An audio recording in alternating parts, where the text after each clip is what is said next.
I think great data teams provide context that's relevant to the people they're talking to in a way that they can understand. And to do that, you have to understand your business. I've talked to many data people who don't understand just the fundamental motions within their own business, like their sales and business processes. Like they don't understand how money is generated, and if you don't understand how you sell the thing that you provide to your users, then you're not going to be able to provide that context. Welcome to What Gets Measured, a Ninja Cat podcast about marketing, performance management, metrics, and effectiveness. Because what gets measured gets managed. I'm your host, Jake Sanders. Pedram Navid is a consultant, data scientist, and owner of West Marin Data, where he helps startups accelerate their growth by advising on product strategy, marketing, community, and data.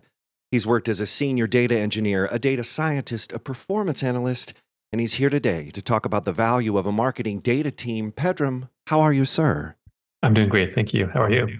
Excellent. Yes. Glad you could join us today.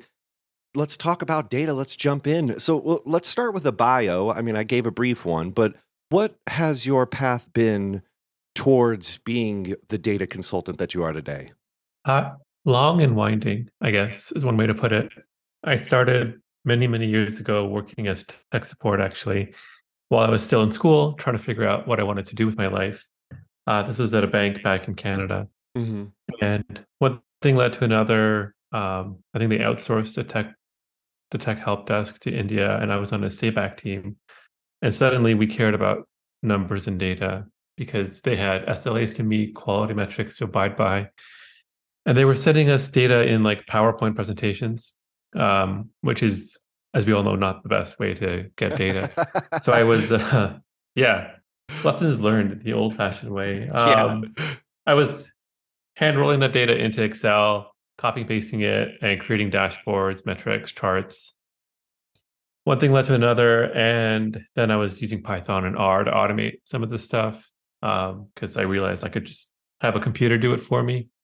And that set off a series of events that eventually led me to working at a few startups, data engineering, data science, head of data at High Touch most recently, and now consulting really for data companies and other companies that need help with data. Yeah. Well, and let's talk about this. It's sort of was a a process of needs that sort of revealed this necessity of data and kind of managing it, figuring it out. How would you define a data team? And what kind of projects or dependencies do you see data teams interacting with? That's a good question. Ooh, good. I, I mean, data teams, yeah, there's the traditional, what we typically think of as a data team, where you have a data hire, such a data engineer, data scientist, data analyst, and they're working and building charts, reports, pipelines, what have you, the processing and moving data. That's, I think, maybe the narrow view of Mm-hmm. what a data team is. Mm-hmm. But often there are many people at a company that are doing data. Um, Probably most people at companies are doing data across all kinds of departments. And they're acting as data teams in one fashion or another. Mm-hmm. Often when I come consult with companies, they don't have data teams, but they certainly had data and they're moving it around and they're doing data. So I think everyone recognizes the need and value of data, the necessity of it, right? So I think we're all really part of the data team at the end of the day. No. Oh, I could just feel the Ubuntu. I'm feeling like, oh, we're all on the data team, which is probably shocking to a lot of marketers too. They're saying, wait a minute, hold on. But I mean, even social media, managers have just been overwhelmed with data. But then you're talking about internal roles like, HR, and then the CEO needs data. The CTO, needs to combine things. The CMO is relying on all these things. So in a sense, I guess you're right. In the narrow and broad view, we are all on the data team. But I asked you on the show because you tweeted something out the other day, and if you aren't following Pedram, you need to, because you have a really humorous look, and it's not so inside baseball where we're getting overwhelmed by acronyms or anything, but you kind of make it accessible. But you do ask some really good questions, and one of them you asked was how do organizations measure the value of their data team? And I just was wondering why did you post that, and what was the response?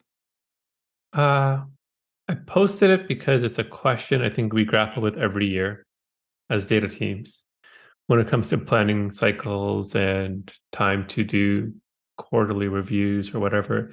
Um, Even for budgeting purposes, it's like we need to buy tools, we need to prove why we exist, we need to ask for more headcount, we need to justify things. And as data people, we always talk about how data is great. Wouldn't it also be great if we had some data on how good we are as data teams?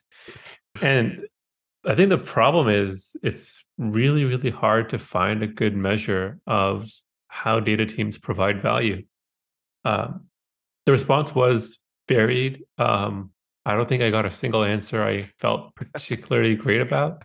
Right. Um, I think the better the answer, the less likely it had to do with like an actual measurable thing, which Right. again goes to how hard this problem really is.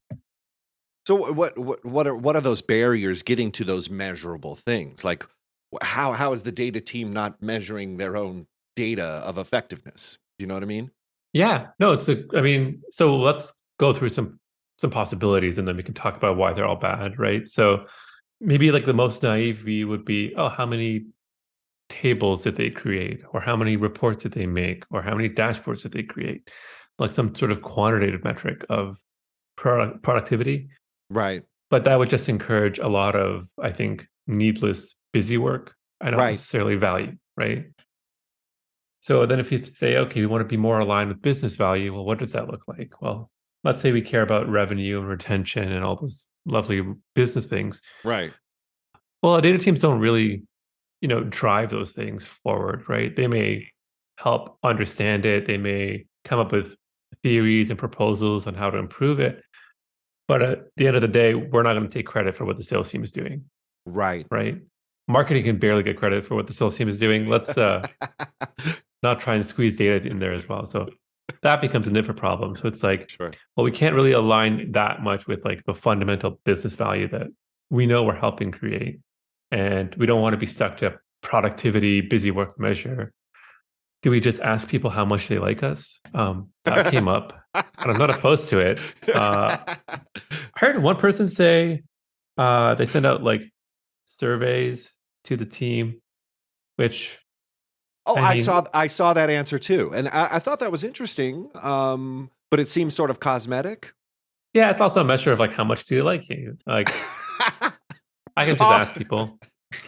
well, I'm just wondering if it's like, is it the job of the data team to be likable? I mean, what's interesting in advertising, there are studies that show the more people like an ad, the more it drives their propensity to choose a product. And you're like, so wait, you just need to be likable? Like, it kind of feels like a little bit, ooh, like y'all are deep into the code and, wrestling pythons and creating endless sequels, and you're like, is that likable? I don't know. Is it in the way that you help people feel about your job? I mean, is that weird? Is it a vanity metric there?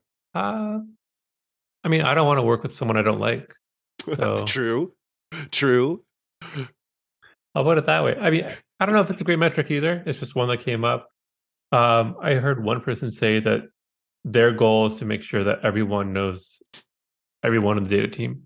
And like that's Mm, their metric, which I mm, thought was kind of interesting. But mhm. I guess the point is like there's no good metric, right? Right. There's two problems. One, there's no good measure. And if there was one, the only people who could measure it would be the data team. And so we would always make our numbers look good. So at the end of the day, I don't know. There's no great way to measure a data team.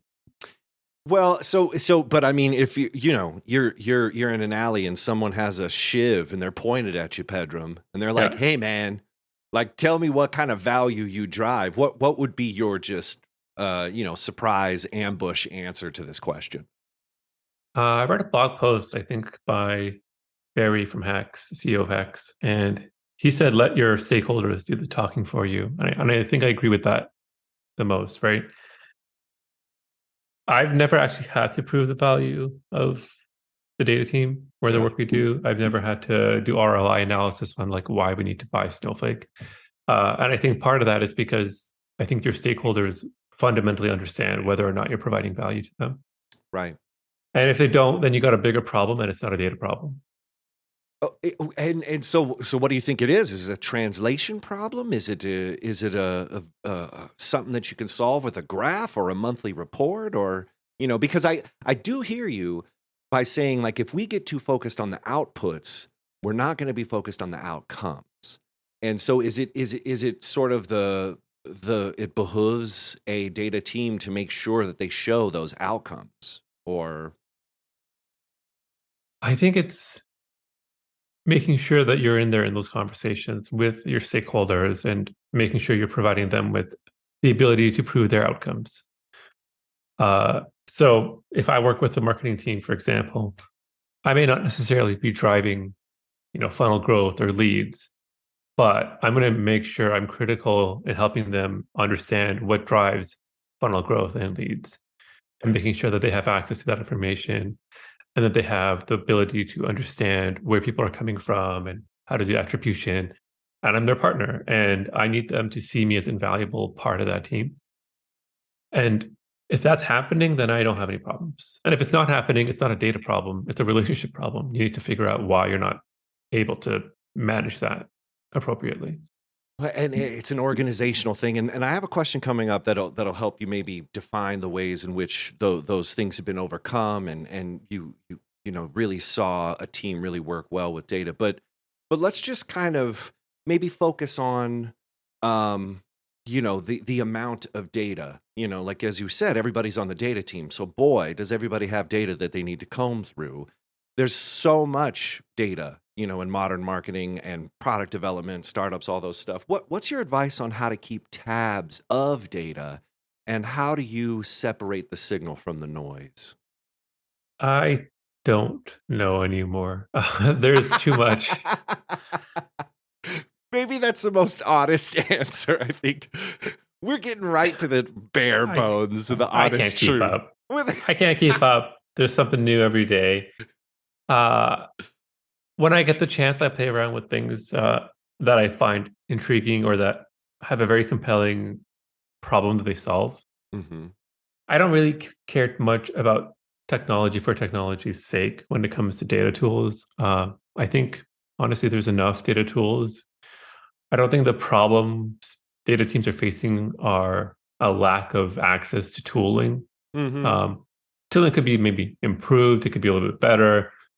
It can be iterated upon, but it's not missing. I think we have what we need Yeah. to do our jobs. I think the hard part is actually doing the job. So Right. I'm less fussed with like what's the latest new trend in streaming databases or whatever have you. I'm more like, what are the business problems we're trying to solve today, and what's the best way to do them so that the people I'm trying to help can get the answers they need as quickly as possible. That's beautiful. So, I mean, it really isn't about going into raw data and combing through things and sort of like a hoarder approaching a landfill, being like, oh, that has some copper in it or something like that. It's actually approaching the landfill of data with the strategy and the goal in mind, saying, what do you want to see? And then that's going to change and affect the way I, uh, you know, get into this landfill. Is that kind of where you're coming from? Yeah, I think so. Like if we think back, I think 10, 15 years ago, there was this idea of like data mining, and like all you have to do is dump a bunch of data in a data lake, and magic will help make that data garbage into data gold or something. And Right. that hasn't happened, I think. I think the data lake approach of the older times when I was at the bank was kind of a failed attempt at this. They just gave you access to this massive repository of a bunch of CSV files and said, go have fun and figure it out. And nothing came of it, which is not surprising, I think, these days. So Right. I think it's much more useful and practical to think strategically. Start with like, what does your company care about? What are the problems your CEO is facing? Align with that. And then if you can help reduce their stress levels by 10%, whatever that takes, like that's a success story. Yeah. Well, and there's another question for your do you like me data questionnaire. It's like, how's your stress? Is it Yeah. 10% less, 5%? So this is kind of inspiring an off the cuff question to you, but everybody's talking about AI, talking about large language modeling, all of these things. What do you think? Just right now, I mean, it's the beginning of 2023. You don't have to be too prescient in your soothsaying, but what do you see AI, uh, the possible role that it could interface here with data teams, or are you at risk at losing your job? Is there a way that this new tool can help, or just what's your kind of Pedram's off the cuff thoughts on AI and data management? I was just talking to somebody about this yesterday. I was writing a blog post for them Mm, on some tooling I was playing around with. And before I wrote it, I asked AI to write it for me to see, how close would they come. yeah. And I mean, the intro was good. They understand the basic concepts, right? So if I say, hey, compare, I don't know, Kafka with DuckDB, they can sort of walk their way through it. Yeah. Um, I think AI is a reflection of the internet as a whole, and it's just Mm, full of garbage, and so it's the internet. So like, I'm not concerned because I write a lot of content. My content is going to be better than average. yeah. That's why people hire me, and so I'm not really worried about AI taking over my job. I think where AI is going to sort of replace people is all the mediocre garbage that marketing people have been throwing out over the past 20 years has now become something that a bot can do, which is great because now maybe we can focus on more high value impact pieces of content. Right. So that part's fun. My content is stuff that hasn't happened before. Hmm. Usually that's what makes it useful. Right. And AI is not good at finding things that haven't happened before. It can read a bunch of articles about the same 5 points and summarize it for you. But if I say go out and try these three different tools and write a blog post about the fundamental differences between them and get down to the code level about why these things work this way, AI is not there yet. Hmm. Maybe one day it will be, but hopefully I'll be retired by then and not have to worry.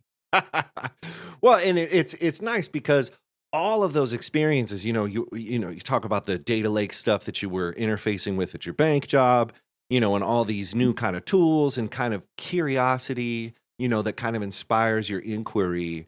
That stuff is not accessible. Like it's great for what came before, but for new understanding, you do need to bring context and maybe to pin it into the data team argument is data teams provide context for all the data. Do you think that's a valuation?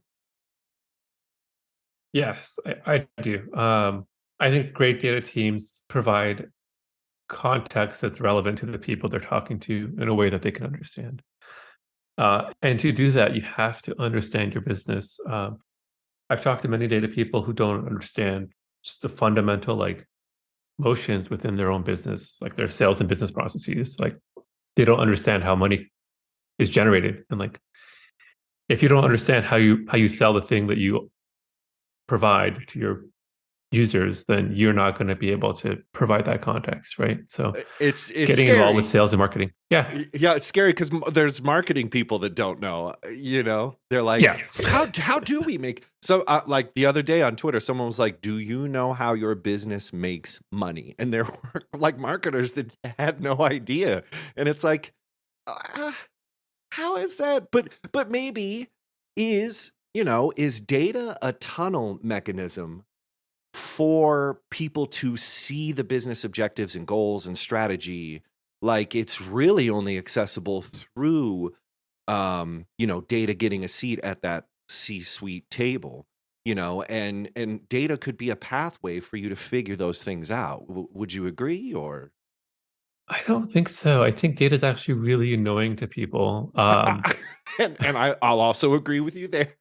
I think that's what makes data teams actually really valuable. They're one of the few teams that are truly that can be that not aren't necessarily, but can be truly neutral across an org, maybe up there with like finance, right? So a really well-run data team isn't aligned with marketing or with sales or with product or with engineering. They're independent of all of those things. And that's for a very good reason. It's because that neutrality can give them the ability to have hard conversations that may not always go well, but are important for the improvement of the business itself and not necessarily one department. So if marketing isn't doing their job and data uncovers it, that's going to be really hard to communicate if data falls under marketing, right? Or if only the marketing team is responsible for determining attribution, suddenly all attribution is marketing. Um, so that means you're not going to always be wanted, I think, but you have to kind of elbow your way in, as Katie Bauer wrote in a blog post the other day.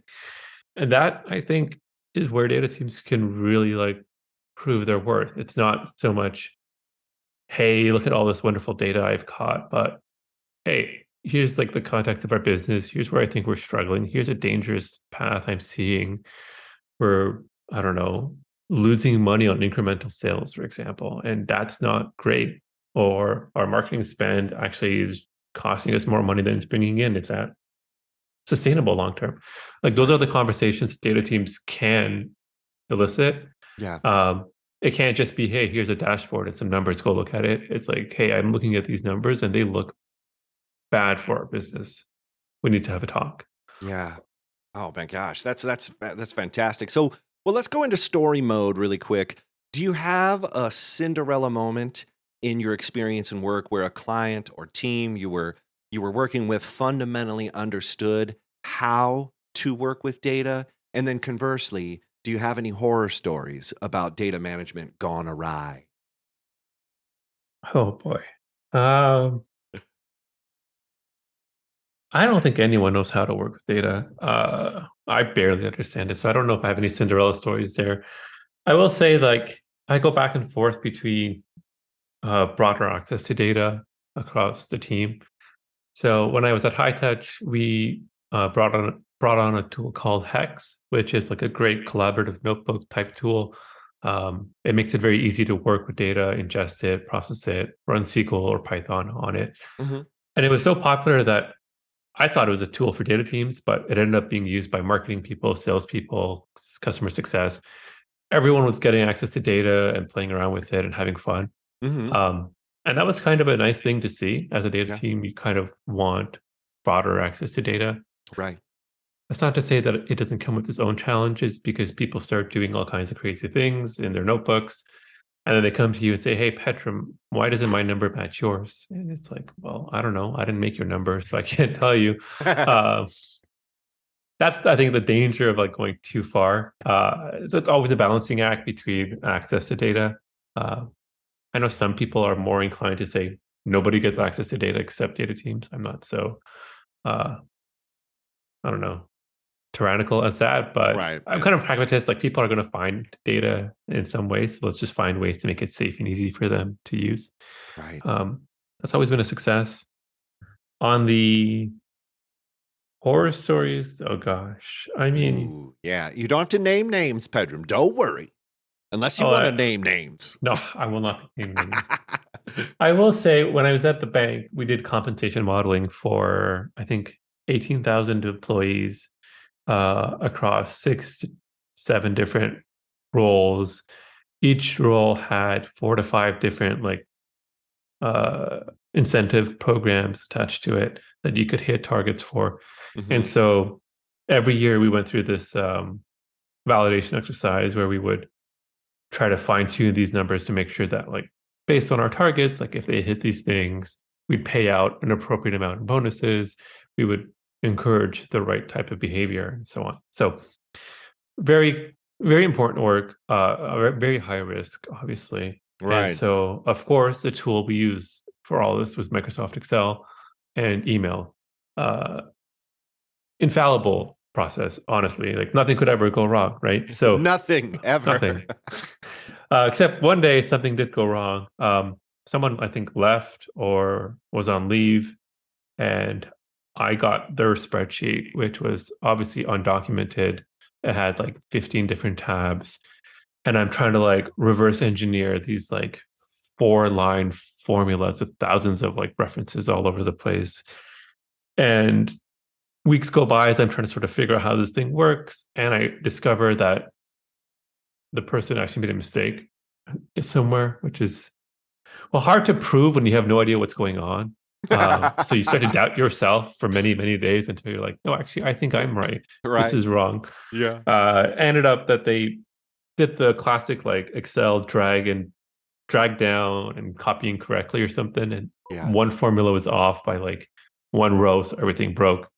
And so that year, I think we overpaid on bonuses, some ungodly amount, but it was too late at that point because we already sent out the packages and we told people what they were going to get paid and what they had to do. So we just had to sort of eat it. Oh no. That made the conversation to shift away from Excel into R programming languages a lot easier, though. So I will say that. Right, right. And well, so that's amazing. I mean, it is such a problem, like along the pipeline.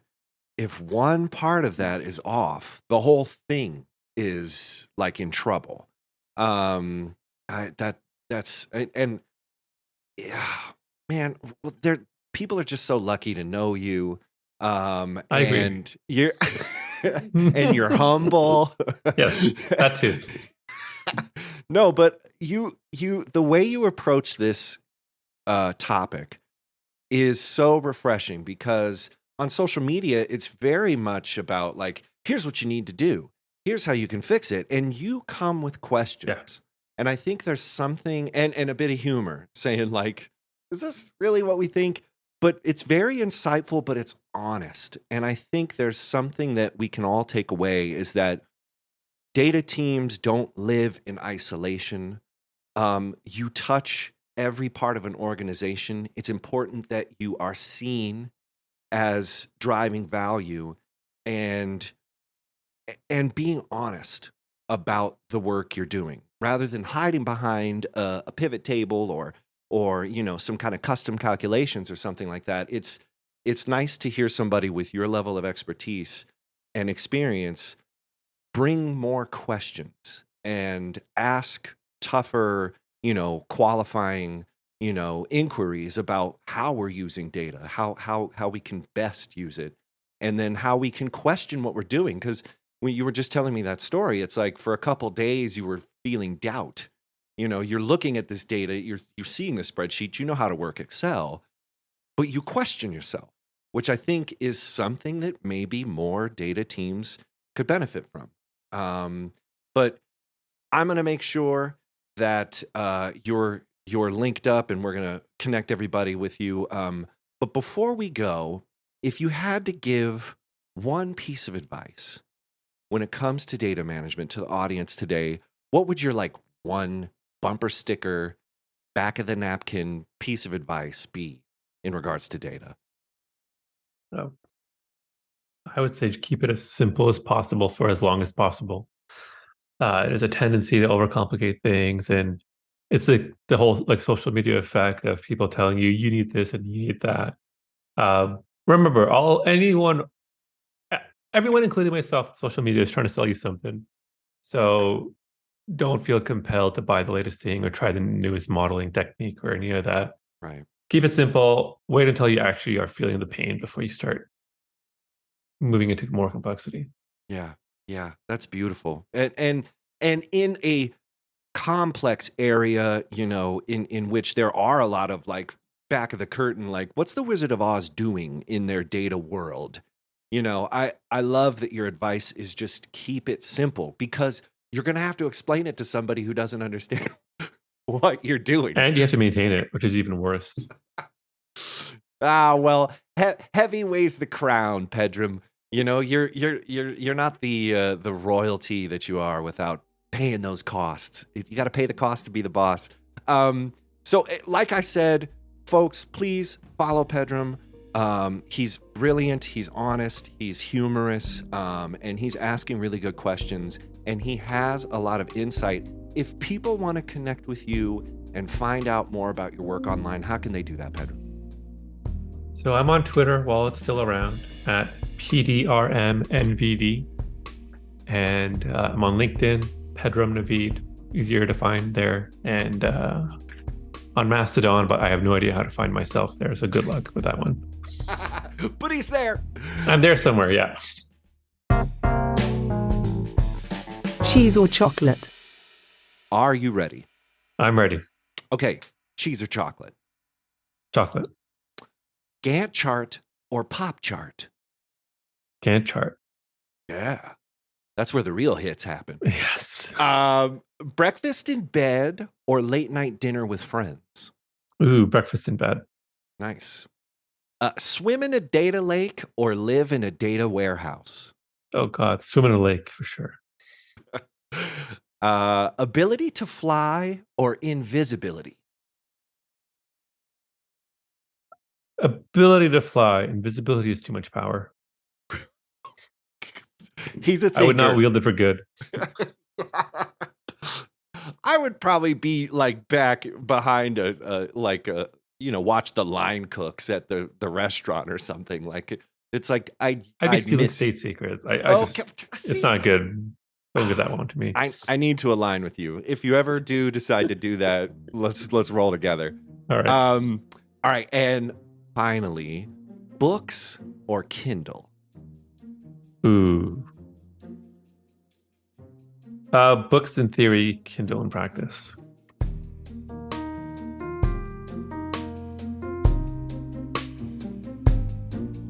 What Gets Measured is a Ninja Cat podcast. Please rate and review the show wherever you find your podcasts. Share this episode on social and visit us on the web at ninjacat.io.